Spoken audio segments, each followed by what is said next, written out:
இப்போ கேஸ் முடிஞ்சு எல்லாருமே வெளியில வெயிட் பண்ணிட்டு இருக்காங்க. அரசியும் அவங்க ஃபேமிலியோட நின்னுட்டு இருக்காங்க. குமார் இப்ப அரசிய பார்க்க போறாரு. அத பார்த்துட்டு கதிரும், சரவணனும் கோவப்படுறாங்க. "ஏய் இருங்கடா" அப்படின்னு கோமதி வந்து அவங்கள தடுக்கவும், அடுத்த செகண்ட் வந்து அரசியோட கால்ல விழுந்துடுறாரு குமாரு. கொஞ்சம் கூட எதிர்பார்க்காத அரசி பின்னாடி போறாங்க. இருந்தாலும் அவங்க கால புடிச்சுட்டு விடாம பேசுறாரு. "நீ வந்து கேஸ வாபஸ் வாங்குவேன்னு நான் கொஞ்சம் கூட எதிர்பார்க்கல அரசி. என்ன மன்னிச்சுடு. நீ வந்து என்ன நம்புனத தவிர எந்த பாவமும் பண்ணாதவ நீ. உனக்கு பெரிய துரோகத்த நான் பண்ணிட்டேன். நீ வந்து என்ன மன்னிக்க முடியாதுன்னு சொல்லிட்டு இருந்தாலும் கேட்க வேண்டியது என்னோட கடமை. என்ன மன்னிச்சுடு" அப்படின்னு சொல்லிட்டு அரசியோட காலை பிடிச்சிட்டு அழுகுறாரு. எவ்வளோதான் குமார் தப்பு பண்ணியிருந்தாலும் அவர் அரசியோட காலில் விழுந்து அழறதை பார்க்கும்போது ரொம்பவே கஷ்டமா இருந்துச்சு. ஒரு பக்கம் வந்து பாண்டியனும் ரொம்பவே ஸ்டக்காய் போய் நின்றுட்டு இருக்காரு. குமார் பண்ணதை பார்த்துட்டு கோமதியும் அழறாங்க.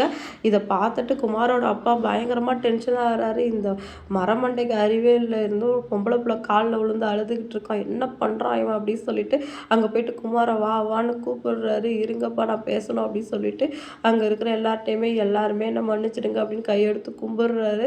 அதை பார்த்துட்டு கூட கொஞ்சம் வந்து டென்ஷன் ஆகிறாரு. சார் என்னதான் சார் உங்க பையன் பண்ணிட்டு இருக்காரு, திருப்பி உள்ள போறதுக்கு வழி பண்ணிட்டு இருக்காரா, சீக்கிரம் அவரை கூட்டிட்டு வாங்க அப்படின்னு சொல்லிட்டு வக்கீல் சொல்லவும் குமாரை வந்து அவங்க அப்பா இழுத்துட்டு போயிடுறாரு.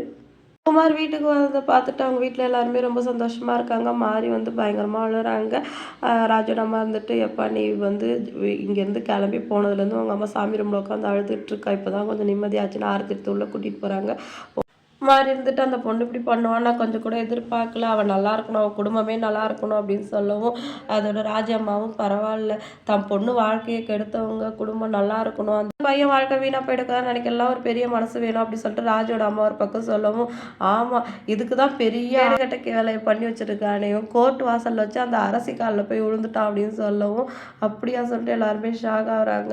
அப்பா எனக்கு வாழ்க்கையை திருப்பி கொடுத்தவ அவள் காலில் விழுறதுல எனக்கு ஒன்றும் கௌரவ குறைச்சல் இல்லைன்னு சொல்லிட்டு இவன் குமார் பாட்டுக்கு உள்ள கிளம்பி போயிடுறாரு. ஆமா இவன் ஒரே நாள்ல திருந்தி ஏன் உயிர் எடுத்து கொட்டிட்டு இருக்கா அப்படின்னு சொல்லிட்டு அவர் புலம்புறாரு. ராஜோடமா வந்துட்டு, அவன் தப்பு பண்ணும்போதெல்லாம் அவனுக்கு சப்போர்ட் பண்ணீங்க, இப்போ அவன் நியாயமா பேசுறான், இப்போ அவன் பண்றது உங்களுக்கு தப்பா தெரியுதா தம்பி அப்படின்னு சொல்லிட்டு கேட்க, ஆமா நீ அவன் தான் புத்தி கெட்டு பேசுறான்னா நீங்களும் அவனுக்கு சப்போர்ட் பண்ணி பேசுங்க அப்படின்னு சொல்லிட்டு பயங்கர டென்ஷன்ல இருக்காரு. இப்போ வீட்டில் கோமதி ஒரு பக்கம் அழுதுட்டு இருக்காங்க. இப்போ வீட்டில் பாண்டியன் கிட்ட வந்து ரொம்ப நன்றிங்க, நான் வந்து என் பொண்ணு வாழ்க்கையை கெடுத்தவன் நல்லா இருக்கணும்னு நினைக்கல, ஆனாலும் என் கண்ணு முன்னாடி எங்கள் அண்ணன் குடும்பம் கெட்டு போதே சொல்லிட்டு ஒரு பக்கம் கலக்கமாக இருந்தது. அம்மா வர அப்படி வந்து அழுதாங்க. இந்த கேஸை நீங்கள் வாபஸ் வாங்கிங்கன்னா கொஞ்சம் கூட நினச்சி பார்க்கலாம் அப்படின்னு சொல்லிட்டு இருக்கும்போதே காந்திமதி அம்மா வராங்க. அவங்கள பார்த்துட்டு எல்லாருமே வந்து ஹாப்பி ஆயிடுறாங்க.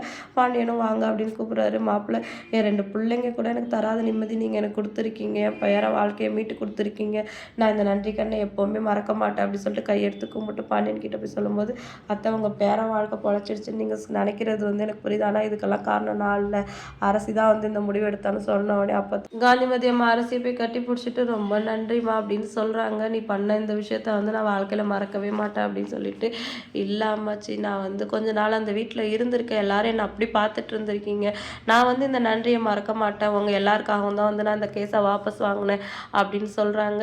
இதுக்கு கைமாறா என் உயிர் இருக்கிற வரைக்கும் எங்கள் வீட்டு ஆளுங்களால் இந்த வீட்டு ஆளுங்களுக்கு எந்த பிரச்சனையும் வராமல் நான் பார்த்துக்கிறேன் அப்படின்னு சொல்லிட்டு காந்திமதி அம்மா வந்து அழறாங்க. இன்றைக்கி எபிசோட் வந்து இதோட முடிஞ்சிடுச்சு. அடுத்து என்னெல்லாம் நடக்க போகுது அப்படின்னு சொல்லிட்டு வெயிட் பண்ணி பார்க்கலாம்.